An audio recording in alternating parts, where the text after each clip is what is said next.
Hello प्यारे बच्चों, कैसे हैं आप सभी। मैं व्यास सर, आप सभी का स्वागत है हमारे आज के लेक्चर में।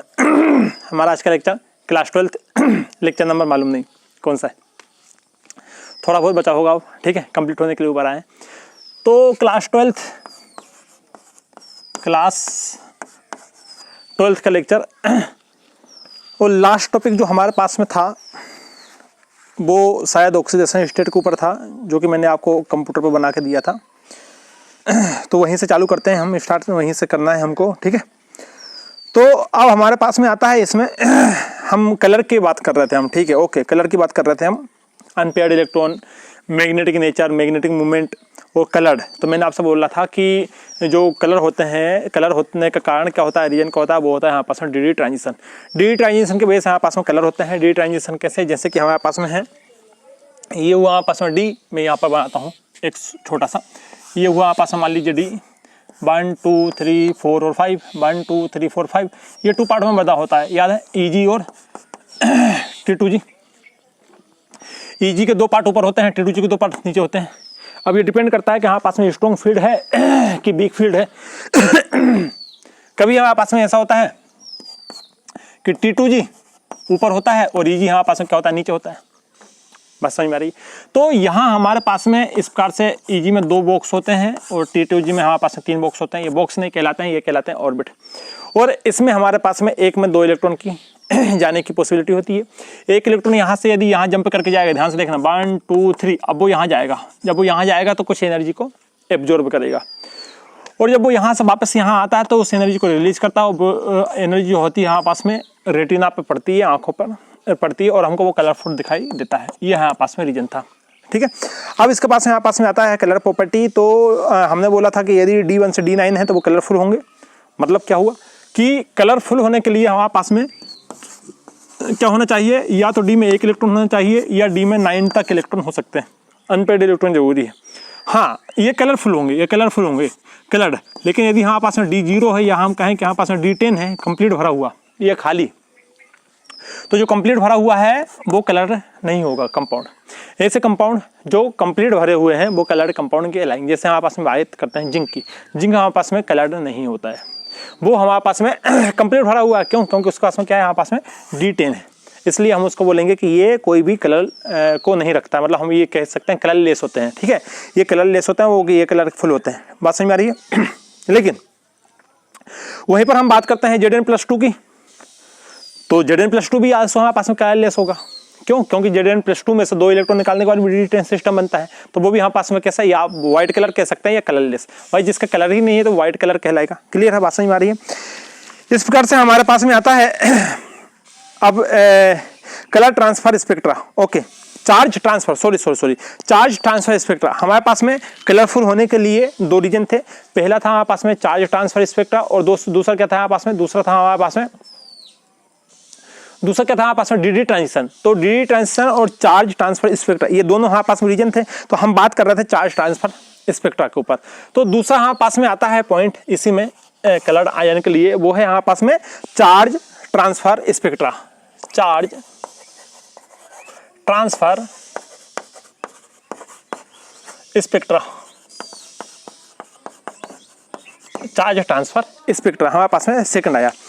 तो चार्ज ट्रांसफर से भी हमारे पास में कलर होता है। ऐसा नहीं है कि कलरफुल होने के लिए हमारे पास में डी ट्रांजिशन की ही आवश्यकता होती है, रिक्वायरमेंट होती है, ऐसा नहीं है। चार्ज ट्रांसफर से भी हमारे पास में क्या होता है, कंपाउंड्स जो होते हैं वो कलरफुल हुए जाते हैं। जैसे एग्जांपल के रूप में हम बात करते हैं MnO4- की, MnO4- की। जब MnO4- की बात करते हैं तो यहाँ पर electron from oxygen atom it is transfer to Mn। तो हमारे पास में यहाँ पर क्या हुआ जानते हो, यहाँ पर हमारे पास में ऑक्सीजन ने Mn को क्या दिया, इलेक्ट्रॉन दिए। Mn हमारे पास में यहाँ पर ट्रांसफर करेगा। तो क्या होगा, व्हाट हैपन, क्या होगा जब हमारे पास में ऑक्सीजन -2 है, ध्यान से देखना, और ये ऑक्सीजन माइनस में चला जाए। ऑक्सीजन -2 कहाँ चला जाए, ऑक्सीजन माइनस में चला गया, और हमारे पास में Mn कल हमने देखा था +7 होता है, और यदि ये Mn +6 में हो जाए तो क्या होगा, यही तो है आपस में चार्ज ट्रांसफर। बात समझ में आ रही है। नोट लिखो उसमें कि this is charge transfer is possible only the energy level of the very close. जब एनर्जी लेवल हमारे पास में क्लोज होता है तो हम बोलते हैं कि भाई यहाँ पर हमारे पास में चार्ज एक दूसरे पर ट्रांसफर हो सकते हैं, ये पॉसिबिलिटी है हमारे पास में। जैसे एग्जांपल की बात करते हैं हम दूसरा, तो हमारे पास में यूरेनियम -3 वो सॉरी +3 होता है। ये हमारे पास में डीप ऑरेंज रेड कलर रखता है। क्या रखता है? ये होता है हमारे पास में डीप ऑरेंज रेड कलर होता है। ये हमारे पास में क्या होता है? ये हमारे पास में होता है FD ट्रांजिशन। FD ट्रांजिशन हमने बोला DD ट्रांजिशन। डी ट्रांजिशन मतलब एक डी से दूसरे डी में जाना, और ये FD ट्रांजिशन होता है। FD ट्रांजिशन मतलब F सबसेल से निकल कर कहाँ जाता है? D सबसेल में इलेक्ट्रॉन जाता है। F सबसेल में इलेक्ट्रॉन था, जंप करके कहाँ गया? D में, तो हमने बोला FD ट्रांजिशन। हमने बोला DD ट्रांजिशन, इसमें हमने क्या बोला? DD transition. DD ट्रांजिशन मतलब क्या हुआ? एक इलेक्ट्रॉन D में था, जंप करके कहाँ गया? D में गया। जब D का इलेक्ट्रॉन जंप करके D में जाता तो हम बोलते हैं DD ट्रांजिशन। जब D का इलेक्ट्रॉन जंप करके D में जाता तो हम बोलते हैं DD ट्रांजिशन। और जब F का इलेक्ट्रॉन जंप करके D में जाता है या D का इलेक्ट्रॉन जंप करके F में आता है तो हम बोलते हैं इसको FD ट्रांजिशन। तो यहाँ पर हमारे पास में जो कलर है, कौन सा कलर है? Orange deep colour, red colour, deep orange red colour जो है वो किस वजह से हुआ? क्योंकि उसमें ट्रांजिशन है। कौन सा ट्रांजिशन है? FD ट्रांजिशन है। यदि क्वेश्चन आए तो आपको लिखना है FD ट्रांजिशन है। अब यहाँ D कौन सा होगा, F कौन सा होगा? हमारे पास में यहाँ जो D होगा वो 6D होगा। हमारे पास में यहाँ जो D होगा वो 6D होगा, और 6D जंप करके कहाँ जाएगा? 5F में जाएगा।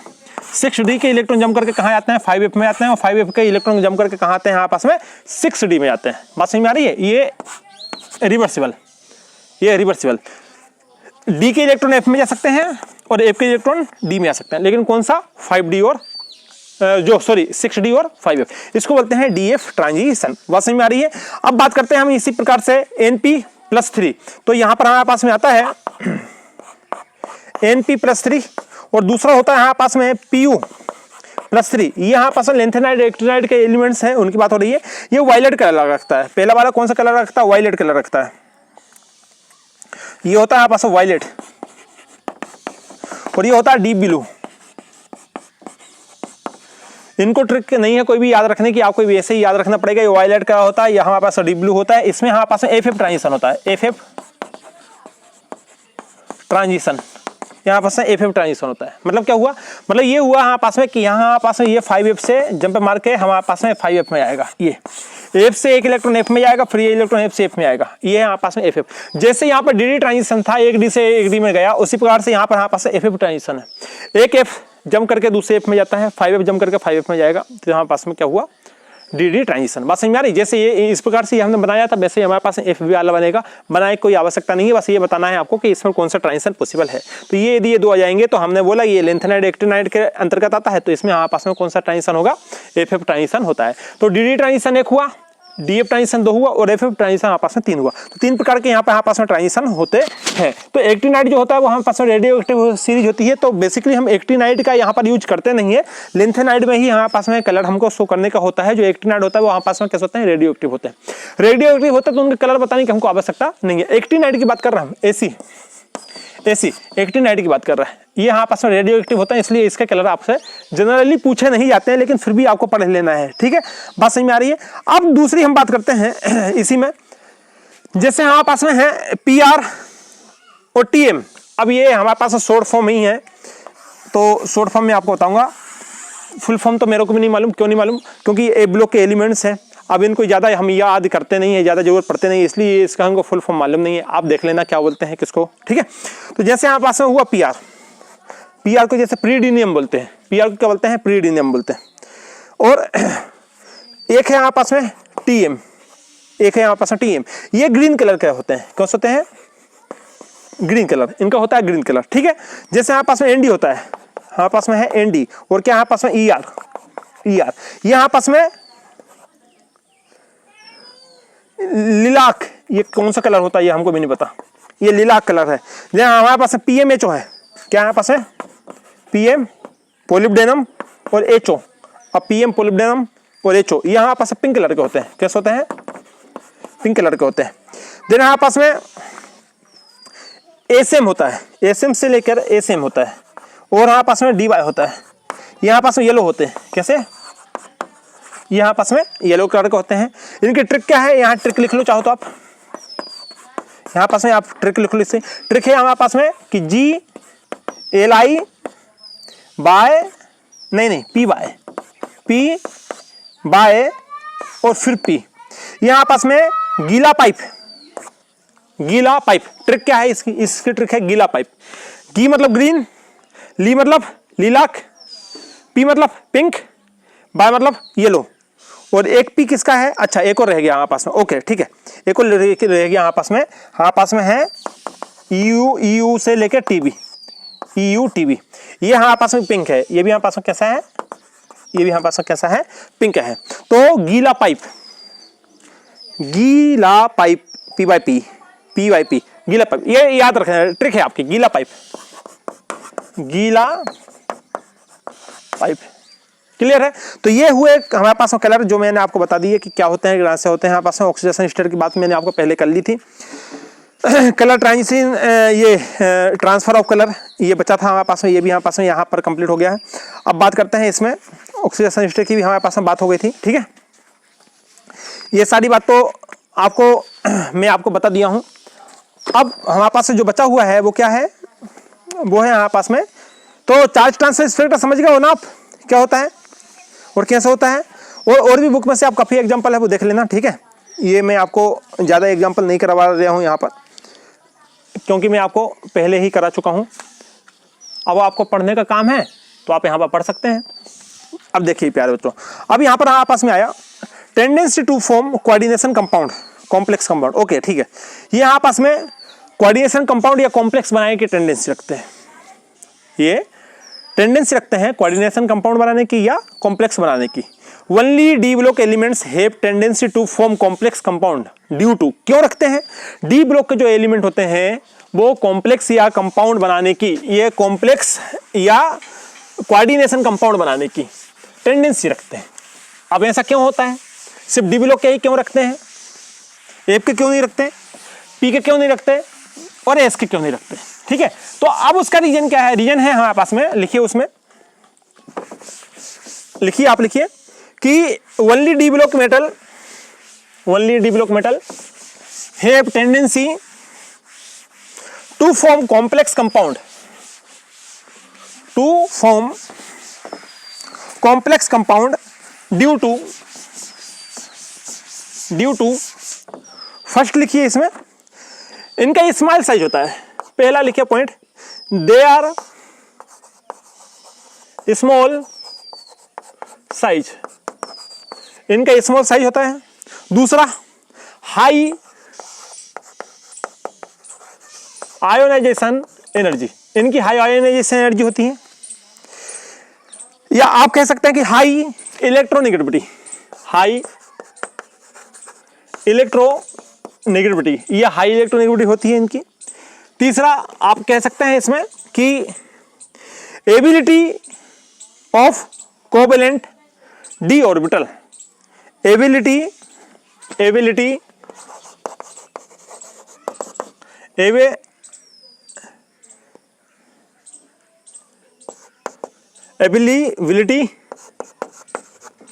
Of vacant D orbital. Main बात तो यही है कि यहाँ पास में ये वेकेंट डी ऑर्बिटल को रखते हैं, इनके पास में डी ऑर्बिटल खाली पड़े रहते हैं, इसलिए यहाँ पास में कॉम्प्लेक्स बनाने का नेचर रखते हैं। ठीक है, ये हुआ यहाँ पास में कंप्लीट। अब आप लिखिए कैटालिस्ट प्रॉपर्टी, ये आपको मालूम ही है कि यहाँ पास में कैटालिस्ट होते हैं, जैसे PT PD NI यूज किया था हमने, याद है? आगे हेडिंग डालिए, हेडिंग में यहाँ पास में catalytic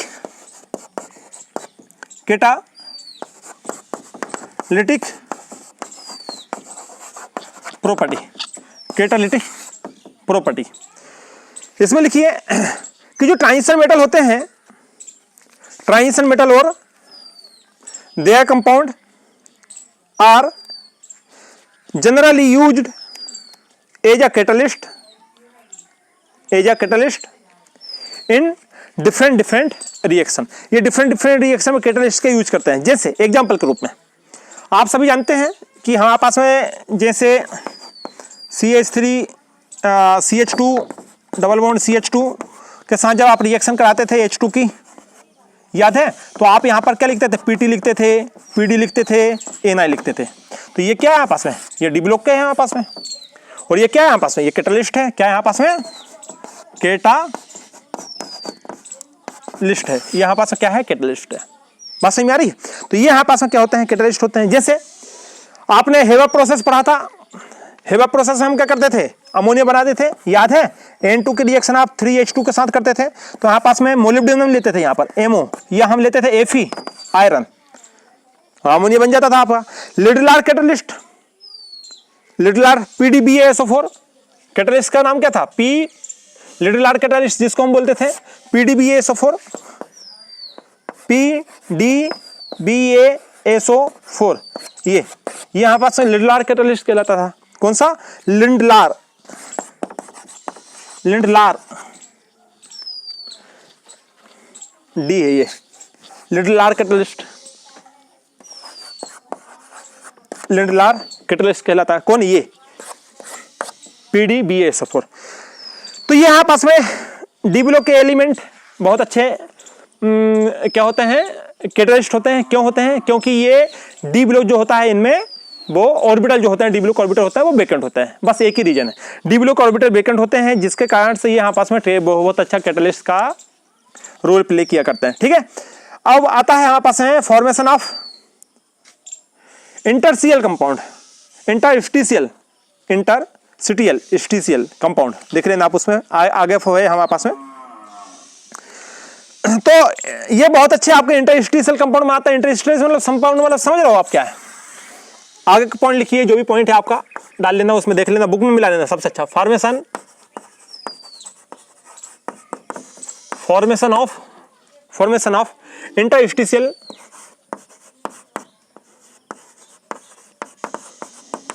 compound, formation of interstitial compound.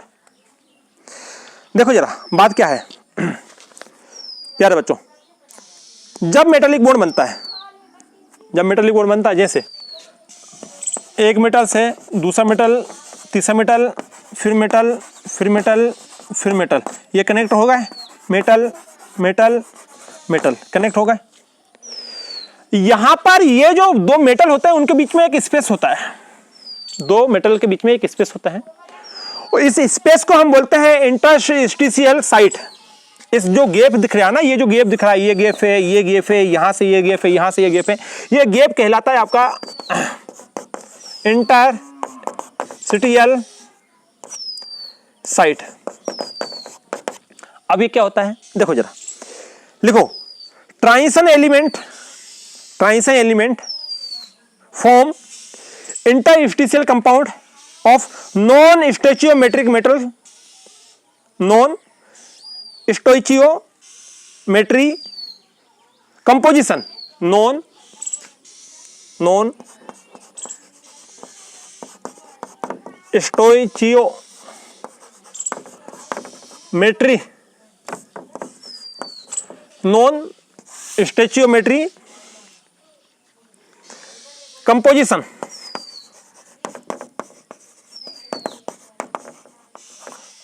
non-stoichiometry composition with carbon, hydrogen and nitrogen, carbon, hydrogen and nitrogen. The formation occur when the small size carbon, hydrogen and nitrogen atom are in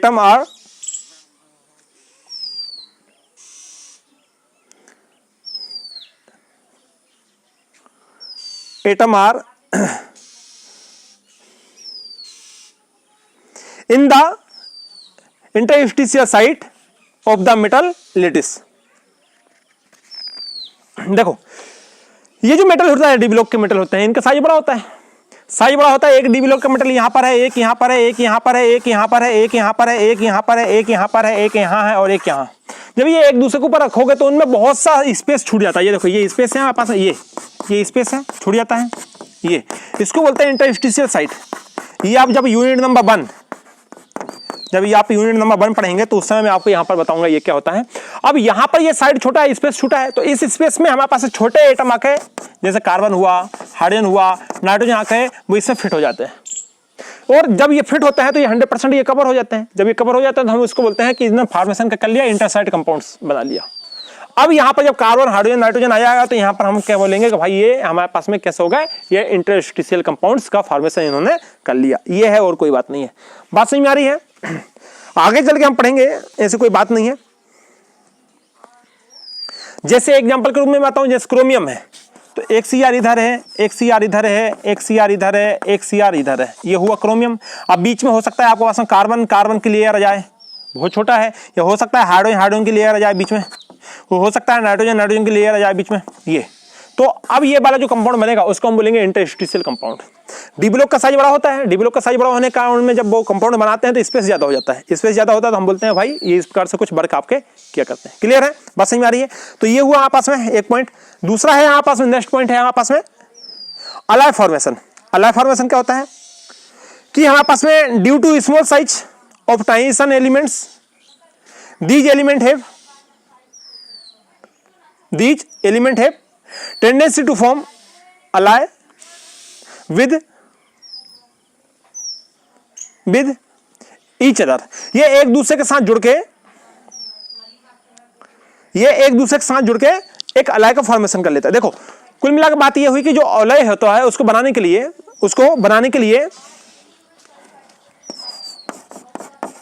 अलाय बनाने के लिए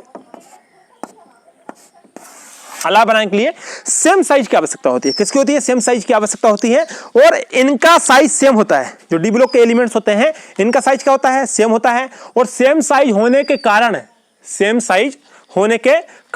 ये बहुत अच्छा क्या बना लेते हैं? अलाय बना लेते हैं। बात समझ में आ रही है? ये है, बाकी और इसमें कोई दूसरी बात नहीं है। फंडा क्लियर हुआ?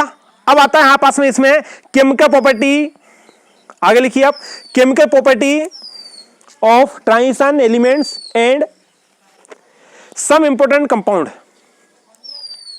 डालिए टॉपिक, डालिए केमिकल प्रॉपर्टी। अब हम ट्रांजिशन एलिमेंट्स की केमिकल प्रॉपर्टी पढ़ रहे हैं। क्या पढ़ रहे हैं? केमिकल प्रॉपर्टी, मतलब ये रिएक्शन कैसे करते हैं। अभी तक तो मैंने इसके विषय में जानकारी दे दी, ये क्या होता है, कैसे होता है, साइज बड़ा होता है, छोटा होता है। अब हम पढ़ रहे हैं केमिकल प्रॉपर्टी।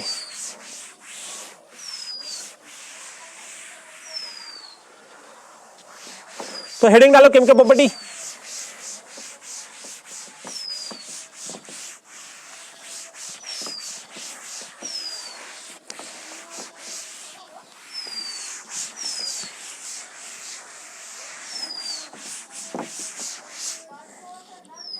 Chemical property. देखो प्यारे बच्चों, chemical property of transition element.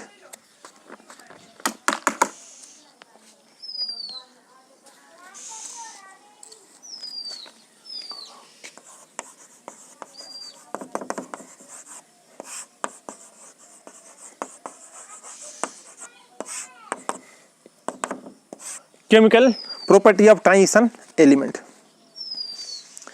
पहला पोटेशियम परमैंगनेट, पहला आता है इसमें potassium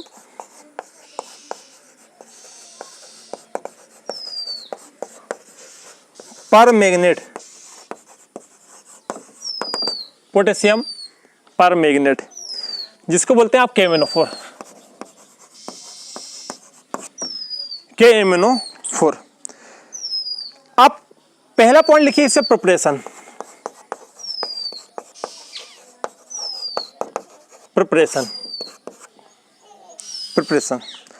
it is the prepare by, लिखिए उसमें, it is the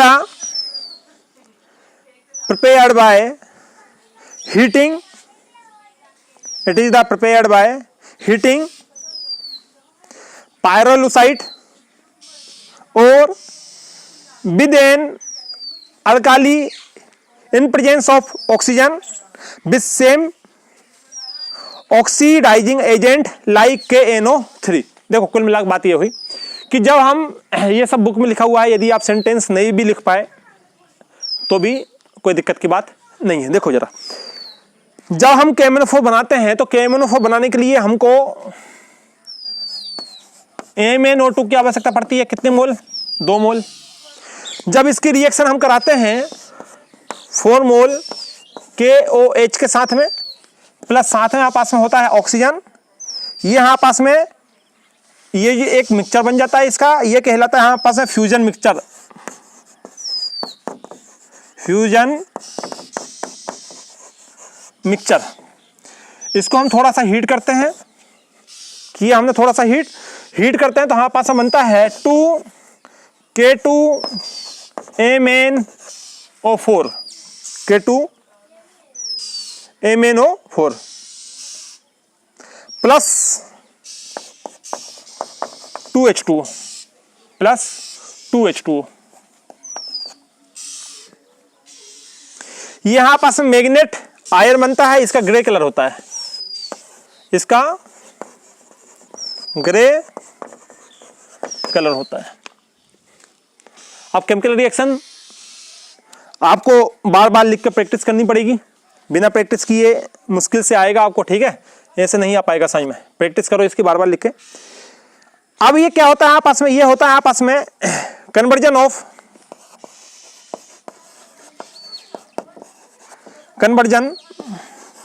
of manganate ion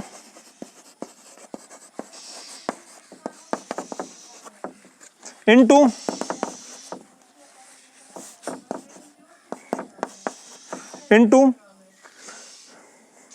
परमैग्नेट ion,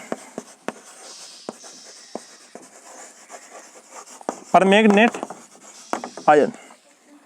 देखो जरा, जब हम MnO2 माइनस को MnO4 माइनस 2, ये होता ग्रीन कलर का,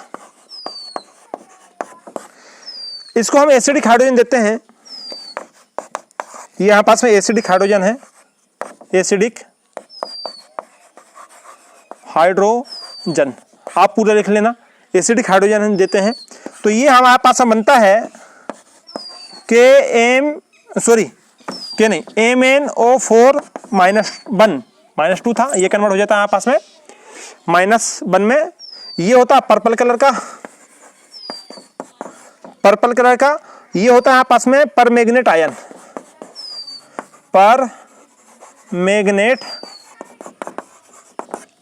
ये होता है आपस में परमैग्नेट आयन, ठीक है।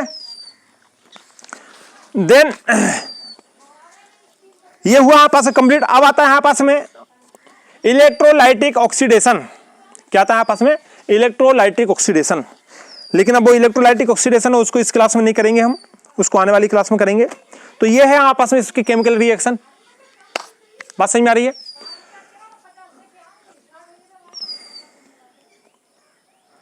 तो ये है आपस में कि ये है आपस में KMnO4 को बनाने की मेथड, केमिकल रिएक्शन।